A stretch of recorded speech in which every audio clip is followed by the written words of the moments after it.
Good afternoon. You're with me, Tanima Biswas, and our top story. Now, the allies of the BJP are giving a tough time to the Saffron Party. One by one, voices of dissent are emerging from various quarters.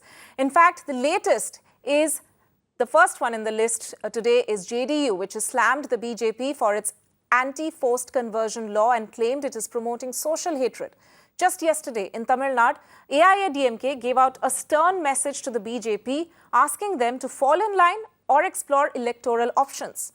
On Saturday, the controversy over farm laws cost NDA another ally in the form of RLP. So the big question is the BJP finding it difficult to keep its flock together?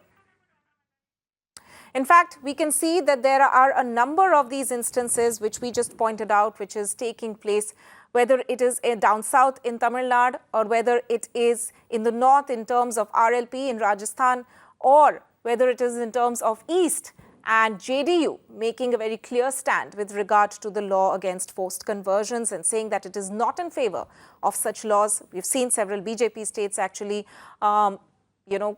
taking several steps to bring such a law into being, but JDU clearly making its mind clear as far as that is concerned. In fact, if we go into further details, in a strong sign that all is not well between BJP and the Janta Dal United in ruling Bihar government, a disgruntled JDU trained guns at the Saffron Party and lambasted its campaign against forced conversions across the country. JDU has asserted that such laws will create social hatred and division in the society. JDU leader K.C Tyagi, while addressing a national executive meeting, has said that Constitution gives freedom to choose partners irrespective of religion, caste or region. This comes at a time when BJP-ruled states are making legislation against forced conversions for marriages. जिहाद को लेकर के देश के कोने-कोने में एक घृणा का माहौल पैदा करने का प्रयास किया जा रहा है।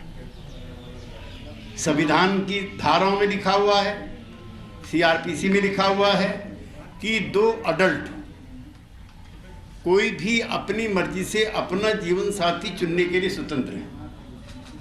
इसमें कास्ट, रीजन कोई बीच में आड़े नहीं आता। लिहाजा जो लव जिहाद को लेकर के जो घृणात्मक, निंदात्मक और विभाजनकारी जो एटमॉस्फेयर तैयार किया जा रहा है, जनता दल भी उसको अच्छा नहीं मानता और ऐसे कानूनों को बना करके समाज में विभाजन करना, कुछ लोगों को उत्पीड़ित करना, इसको एक स्वस्थ लोकतांत्रिक कानून विधि व्यवस्था का हिस्सा भी हम नहीं मानते। I'm joined by my colleague Sham on this. Sham, what we have in fact seen is that while there are several preparations being made in various states, BJP-ruled states, with regard to bringing or in a way enforcing law against forced conversions, what we can see over here is that JDU has made its mind very clear, saying that this is a very divisive law. We do not want to replicate any such thing in Bihar. So clearly, in a way, saying and also strongly pointing out that such laws lead to social hatred and division in the society. Just a few days back, we saw the Bihar government coming into existence, Nitish Kumar becoming the chief minister once again, with clearly BJP being in the driver's seat in the alliance. But this seems to be, there are noises now being made which suggest that all is not well. Well, yes, absolutely. And most important is that after the Arunachal Pradesh incident, wherein 6 JDU MLAs who had joined BJP, after that, certainly relations between the BJP and the JDU had turned sour. And yesterday at the National Executive Meet, the senior party leader, Mr. K.C Tyagi, clearly said that as far as the anti-conversion law was concerned, certainly the party doesn't subscribe to it. The love jihad, there will be no anti-love jihad law here in Bihar as far as Bihar is concerned. He clearly said that it was to divide the society, it was to create differences among different religious groups. He clearly said that the Constitution and the CRPC clearly allows two adult individuals to marry as per their wishes and the choice, and there is no one to interfere in that. So clearly, the JDU has made its mind clear that as far as the anti-love jihad law is concerned, certainly it will not be implemented here in Bihar, though we all know that most of the BJP ruled states have adopted that law they have made it into a law, but as far as Bihar is concerned, certainly the JDU has made it clear that there will be no anti-love jihad law here in Bihar. So certainly we know that everything is not going on fine between the JDU and the BJP here in Bihar. After the Arunachal Pradesh incident, the JDU had clearly expressed its annoyance. They've said that we have spoken to Mr. JP Nadda and Amit Shah about it, and they clearly said that this was not in the good spirit. And as far as the coalition dharma was concerned, certainly the BJP was not obeying the coalition dharma, which once was being done by Mr. Atal Bihari Vajpayee. So certainly yesterday JDU had clearly hit out at the BJP, especially at Amit Shah and Narendra Modi, saying that all senior leaders of the BJP need to remember that Atal Dharma has to be obeyed by the BJP as well. That's right. In fact, Sham, as we can see there, that the JDU not mincing any words when it comes to actually saying that it is creating an atmosphere of hate. Such laws are creating an atmosphere of hate. And of course, there's underlying politics behind the statement which is coming in from JDU at the moment. But clearly, these public statements are, of course, bringing the rift between both ally partners out in the open. Staying with the same thread, but moving on to Tamil Nadu, where assembly elections are due next year. Now, the ruling AIDMK has given out a clear, blunt message. While launching the party's poll campaign yesterday, AIDMK Deputy Coordinator K.P. Munuswamy said that a coalition government is not necessary in Tamil Nadu. The AIDMK Deputy Coordinator, in fact, without naming the BJP, said that be it a national party or state party, the government will be led by AIADMK, and that if anyone is interested in a coalition, they'll have to endorse E. Palaniswamy as the CM. Remember, BJP's Tamil Nadu unit has maintained that the Chief Minister nominee of the NDA in Tamil Nadu will be decided and announced by the BJP's national leadership. I'm joined by my colleague Shabbir on this. Shabbir, so here we can see that AIADMK has taken a very tough stand. While the Tamil Nadu BJP unit has constantly maintained that they are going to be the ones who come out with a CM nominee, that it is probably going to be something which is decided from the national headquarters of the BJP. But over here, the AIADMK is saying that if anyone wants to be in alliance with us for the upcoming elections, they clearly have to endorse our chief ministerial candidate. That seems to be the main sticking point between AIADMK and BJP.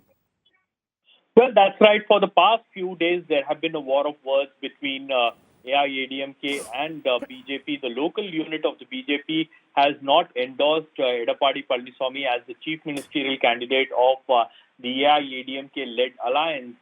And the local leaders kept saying that it will be the national high command of the party that will announce who will be the chief ministerial face for Tamil Nadu elections. And this seems to have angered the AIADMK. And yesterday, at a party political launch meeting, launch of the political campaign of the AIADMK, senior leaders of the AIADMK, particularly K.P. Munuswamy, categorically, said that it's Edapadi Palaniswamy who will be the chief ministerial face of the AIADMK-led alliance in Tamil Nadu. And there is no question of power sharing in Tamil Nadu, because this is something, again, the BJP local leaders have been talking about. They want to have a coalition government. They want to be a part of the Tamil Nadu government cabinet. And that is something that the AIADMK is not okay about. The AIADMK yesterday categorically making very clear that it's not okay with the idea or proposal of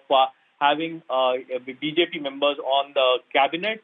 And, this also comes at a time when certain leaders of the Tamil Nadu BJP, right, particularly Annamalai, speaking that H. Raja will be made as a minister in the Tamil Nadu government, and that seems to have not gone down well with the AIADMK leadership. So they wanted to make it very clear yesterday that Edapadi Palaniswamy will be the chief ministerial candidate, and there will be no coalition government. It will be AIADMK-led government in Tamil Nadu. Right. So a clear message has been sent to the BJP.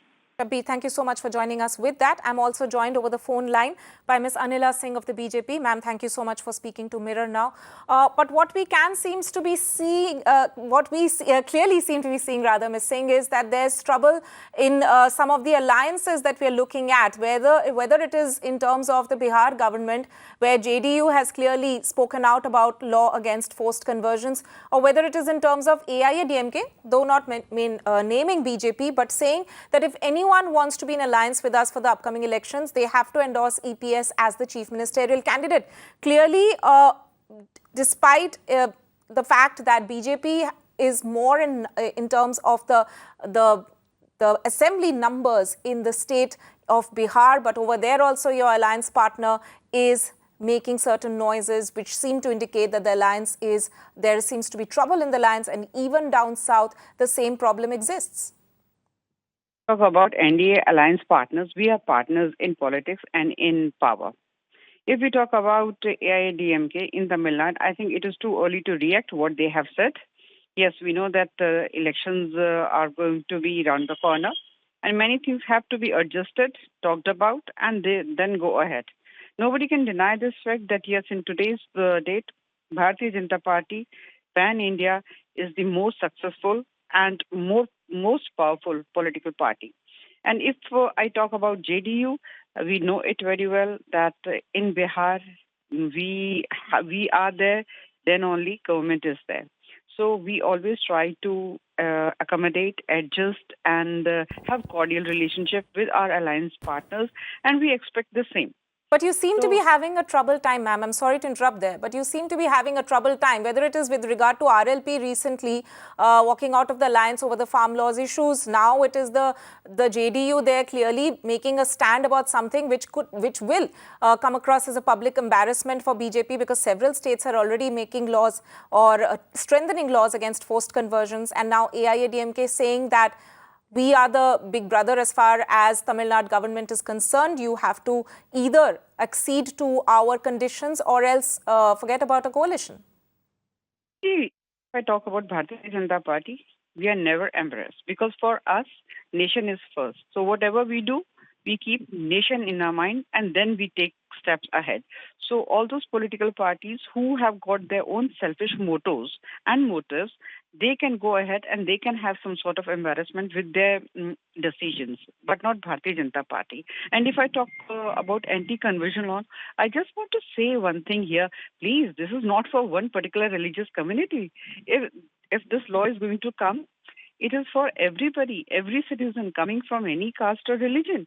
So why you are thinking that your appeasement politics is going to get disturbed by this law? Ma'am, but the conversation today is not so much about the law as the fact that your alliance partners seem to be not on the same page as far as some of your main plans are concerned, as BJP's main the plans or the proposals that they have, or some of the laws that they are pursuing in order to put in place, those are concerned. And also the fact that in upcoming elections as well in Tamil Nadu, that there will be some sort of a problem that the BJP might face, because the AIADMK has been very assertive in terms of reiterating that their chief ministerial candidate is already out there, and if anyone wants to be a coalition partner, they have to fall in line. See, if I talk about allied partners, they are partners with us in political power. And when we go ahead with the elections, always seat distribution is there. And they contest their elections and we contest our elections on our respective seats. They go ahead with their own ideology and we go ahead with our own ideology. Then, when the government is formed, we are there as partners. But at the same time, if somebody says that Bhartiya Janta Party has to surrender its ideologies, Bhartiya Janta Party has to surrender its mission and vision. No, that is not possible. And people of this country, they are standing with Narendra Modi ji, with Bhartiya Janta Party, and we are seeing it in each and every election, right from Jammu Kashmir till Tamil Nadu, Kanyakumari, Kerala, Telangana, name right. A state, and we have shown our presence.